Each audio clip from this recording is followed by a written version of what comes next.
to be reading from Chapter 2, Alive and Well, in the Bud Hardcastle book, The Truth Tracker, Hot on the Trail of Jesse, written by my wife, Roseanne Wilcoxon Priddy. Who really was the old man, known as J. Frank Dalton, who claimed he was the authentic Jesse Woodson James, living past the century mark?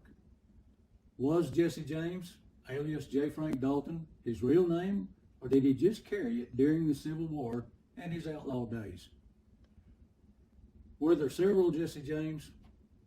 Who was the authentic Jesse James, whether he be associated by blood and kinship of the James family, or who took on an incredible persona, developing character of Jesse James? There was a lot to explore and a lot to prove. This was Bud Hardcastle's focus. Bud was the right man to solve this mystery. All roads and evidence were stacking up to convince him that Dalton was the real deal. Nothing that Hardcastle came across ever came close to nullifying Dalton's claim. One of the many fascinating and well-documented stories Bud discovered through his first-hand knowledge and letters is the story from Mitchell Clark Graves, another man who knew J. Frank Dalton well and who was another key player in the saga of Jesse James. By the turn of the 21st century, Bud had already substantiated enough evidence to finally put the story of J. Frank Dalton and Jesse James to rest. But the big finale would be the exhumation of the body of J. Frank Dalton, comparing the DNA with known James descendants on May 30th of 2000. This event didn't bring this mystery to a final conclusion as hoped, but it brought great publicity around the world, drawing out more and more first-hand experiences with this old codger. Mitch Graves would become the source that would put the nail in the coffin, allowing Jesse Woodson James to finally have eternal rest he deserved. Mitch's story only enhanced the probability that J. Frank Dalton was no doubt the real Jesse Woodson James. Bud received a phone call from Mitch Graves shortly after the exhumation, one of the many who contacted Hardcastle after the televised event in Granbury, Texas. Mitch had been intensely following the story, as the story of Dalton and Jesse was very personal to Mitch. On the call, Mitch introduced himself to Bud. He was calling all the way from Iron River, Alberta, Canada. Bud said, "Well, Mitch, I know who you are, but I didn't think you would still be alive." Bud knew Mitch's story from the Everhards and from letters provided to Bud that Mitch had wrote to Ola. Mitch had a story all right and had a picture of that old man who called himself Frank Dalton in Canada. It was the same man who claimed he was Jesse James in Lawton, Oklahoma in 1948, and whose picture was publicized near his time of death in Granbury in 1951. Mitch told Bud the story of his life with Dalton. Mitch said, "Bud, you was more near right than anybody else regarding the truth about Jesse and Dalton. They were one and the same." Mitch sent Bud a photo claiming it was Dalton by the cabin he had built in Canada. It was taken in 1924 in the area noted as Leah Park in Vermilion River County, Alberta, Canada. The old cowboy standing with his horses and dogs was a hard-working old man who rarely stopped to rest from his daily chores. He had built this cabin in 1919 at the age of 72. Mitch was born in 1913 in Ontario, Canada. He traveled with his parents to Alberta when he was only 3 months old.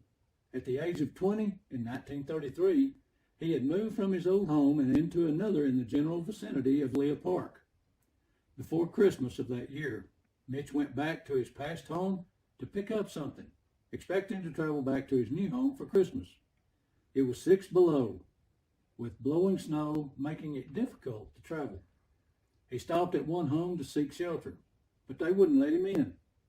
Mitch came upon another cabin with a soft amber glow coming from the window.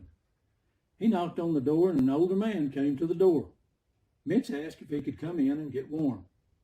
The jolly old man replied, "Hell yes, come to the fire while I put your horse in the stable and put a blanket on him."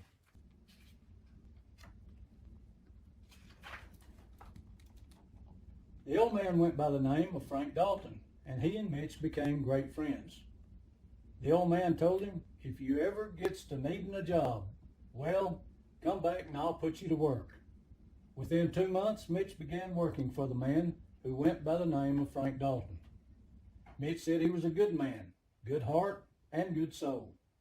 Mitch witnessed Dalton treat horses extremely well. Dalton at the time was raising and selling work horses for a living, as well as raising thoroughbred horses on another ranch nearby. Many men came to visit Dalton, and it seemed as though Dalton was well known and well loved. Dalton's charisma, sense of humor, uncanny wit, and laughter were contagious.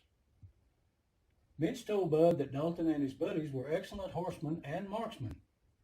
They would often have a shooting match. Dalton would have Mitch throw a tin can in the air, only to be shot all to pieces in a matter of seconds with 2 long barrel pistols he carried in holsters underneath his long coat.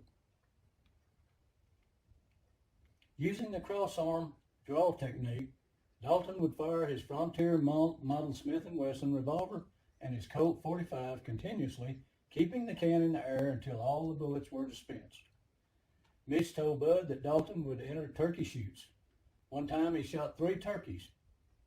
On the way home, Dalton would stop by 3 different houses and provide the family a turkey for supper, while he settled for pheasant for his own meal. Mitch would catch phrases here and there from Dalton and his friends, leading to many questions. Mitch overheard one of the men call Dalton Jesse. Mitch thought that was odd, but clues began to add up. When the subject of Jesse James came up one time at the breakfast table, Mitch started singing the ballad of Jesse James by an unknown author, which was first recorded by Bentley Ball in 1919 and Vernon Dalhart in 1925. The song portrayed Jesse as an American Robin Hood. The catchy phrase, "The dirty little coward that shot Mr. Howard has laid poor Jesse in his grave," was the most popular part of the song. As Mitch was singing the song, Dalton looked sternly at Mitch and said, "You young whippersnapper, you don't know what you're singing about."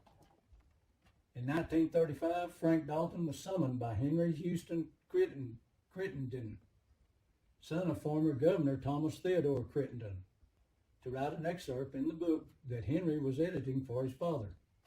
The Crittenden Memoirs, published in 1936, it was a book relaying the story of Governor Crittenden's life and the events that occurred during his governorship of Missouri.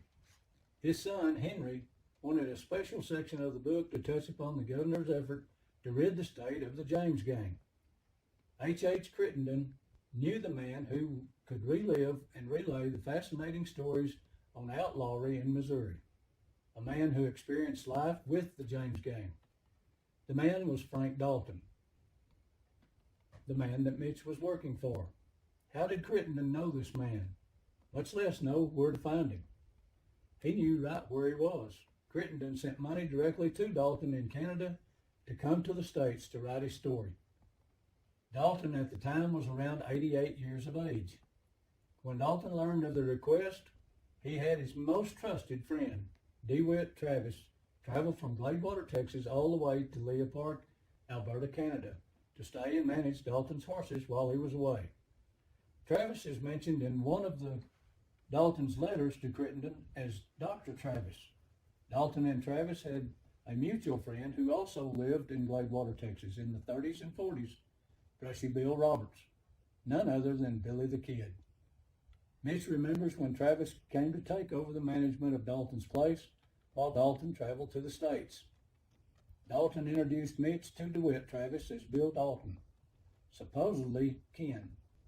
The real Bill Dalton was killed in 1894 by U.S. Deputy Marshal Sheldon T. Lindsay after the Longview, Texas bank robbery.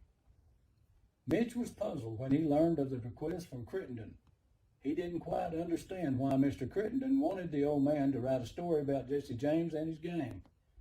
The man who took him in during the blizzard one night, fed him, put him to work, treated him like a son, and studied the Bible with him nightly by a dimly lit lantern. What did the kind, gentle old man know about Jesse James? Bill Dalton, DeWitt Travis, answered that young man's question with, "He should know about Jesse, because that's who he is."